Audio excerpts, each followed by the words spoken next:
ವಿಜಯಪುರ ದಲಿತರ ಹೆಸರಿನ ಇದ ಭೂಮಿಯನ್ನು ಅಕ್ರಮವಾಗಿ ಖರೀದಿ ಮಾಡಿರುವ ಆರೋಪ ಕೇಳಿಬಂದ ಹಿನ್ನೆಲೆಯಲ್ಲಿ ಸಂಬಂಧಿತ ವ್ಯಕ್ತಿಗಳ ವಿರುದ್ಧ ಕಾನೂನು ಕ್ರಮ ಕೈಗೊಳ್ಳಬೇಕು ಎಂದು ಮುನಯ್ಯ ಒತ್ತಾಯಿಸಿವೆ. ವಿಜಯಪುರ ಹೋಬಳಿಯ ಗೊಲ್ಲಳ್ಳಿ ಗ್ರಾಮದ ಸರ್ವೆ ನಂಬರ್ 72ರ ಜಮೀನು 2 ಎಕರೆ 3 ಗುಂಟೆ ಜಾಗ ಸುಮಾರು 40 ವರ್ಷಗಳ ಹಿಂದೆ ರಾಮು ಬಿನ್ ಚಿಕ್ಕ ಸುಬ್ಬ ಎಂಬುವರ ಹೆಸರಿನಲ್ಲಿ ಇದ್ದು ಇದನ್ನು ಅಕ್ರಮವಾಗಿ ಬಲಾಢ್ಯರು ಪಡೆದುಕೊಂಡು ಮಾರಾಟ ಮಾಡಿರುತ್ತಾರೆ. ನಮಗೆ ಭೂಮಿ ಬೇಕು ಎಂದು ಕುಟುಂಬಸ್ಥರು ಈಗ ಜಮೀನಿನಲ್ಲಿ ಟೆಂಟ್ ನಿರ್ಮಾಣ ಮಾಡಿ ಅಂಬೇಡ್ಕರ್ ಭಾವಚಿತ್ರ ಹಿಡಿದು ಅಧಿಕಾರಿಗಳು ನಮಗೆ ನ್ಯಾಯ ಕೊಡಿಸಬೇಕೆಂದು ಮುನಯ್ಯ ಒತ್ತಾಯಿಸಿದ್ದಾರೆ.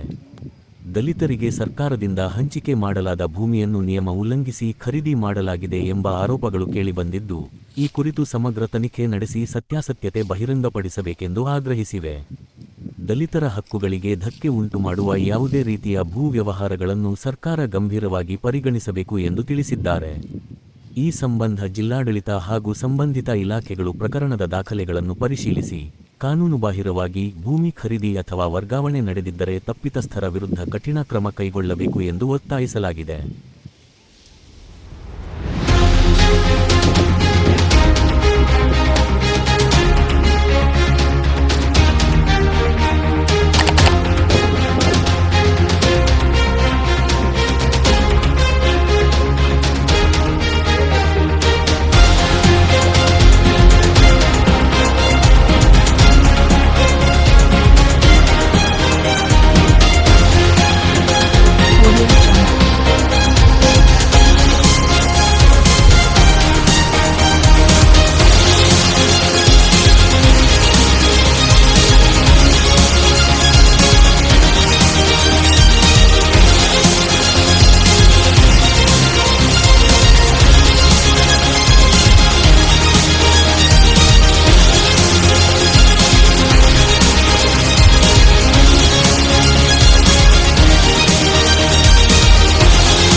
ಅಕ್ವೈರಿ ಮಾಡ್ಕೊಂಡವ್ರೆ 40 ವರ್ಷದಿಂದ ಇದು ಮಾಡಿರೋದು.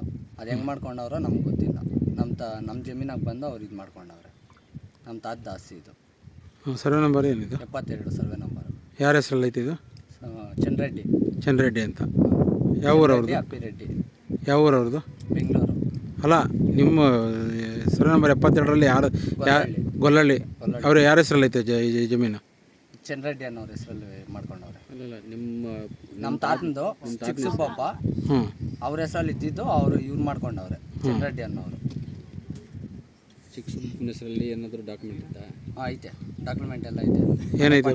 ಹಳೆ ಪಾಣಿನಾಗ ನಮ್ಮ ತಾತನ ಹೆಸರು ಬರ್ತೈತೆ. ಇವಾಗ ಪ್ರೆಸೆಂಟ್ ಇರೋ ಪ್ರಾಣಿ ಅವ್ರದ್ದು ಬರ್ತೈತೆ. ಕೇಳಿದ್ರೆ ಏನು ಹೇಳ್ತಾರೆ?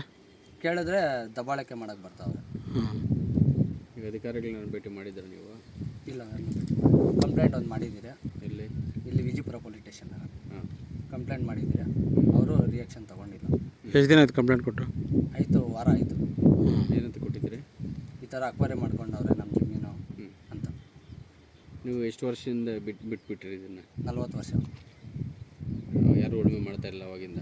ನಮ್ಮ ತಾತ ಮಾಡ್ತಾಯಿದ್ರು, ತಿರ್ಗಿ ಮತ್ತೆ ಯಾರೂ ಮಾಡಿಲ್ಲ. ಅಲ್ಲಿ ನಿಮ್ಮ ತಾತ ಆದಮೇಲೆ ಯಾರೂ ಉಳುಮೆ ಮಾಡಿಲ್ಲ? ಅವು ಏನು ಮಾರಿಬಿಟ್ಟಿದ್ರ ಏನು? ಮಾರಿಲ್ಲ, ಏನೂ ಮಾರಿಲ್ಲ. ಮತ್ತೆ ಹೆಂಗೆ ಬಿಟ್ಬಿಟ್ರು? ನಮ್ಮ ತಾತನಿಗೆ ಎಷ್ಟು ಜನ ಮಕ್ಕಳು? 3 ಜನ. 3 ಜನನೂ ಬಂದು ಉಳುಮೆ ಮಾಡಿಲ್ಲ ಇಲ್ಲಿ? ಮಾಡಿಲ್ಲ. ಯಾಕೆ ಮಾಡಿಲ್ಲ ಅದು? ಇವರು ನಮ್ಮ ಅಜ್ಜಿ ಊರು ಸುಟ್ಟೋಯ್ತು ಅಂತ ಮಕ್ಕಳನ್ನ ಕರ್ಕೊಂಡು ಬಂದ್ಬಿಟ್ಟವ್ರು. ಯಾರು ಅಜ್ಜಿ? ಯಾರು ಇಲ್ಲ ಇದ್ದಾರೆ? ಕರೀರಿ.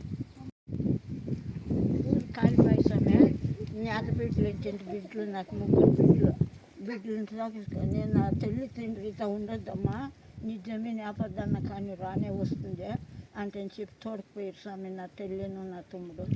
అంతే. ఎవరికి పోతువే? కడిసికి పెరిగిపోతుంది. అతవే ఉంటువా? ఆడుంటుమే. ఇదే ఈతకే నన్ను ఇచ్చింది. ఇదే ఊరే, ఇదే నా మొగ్గిన జమీనే ఇది.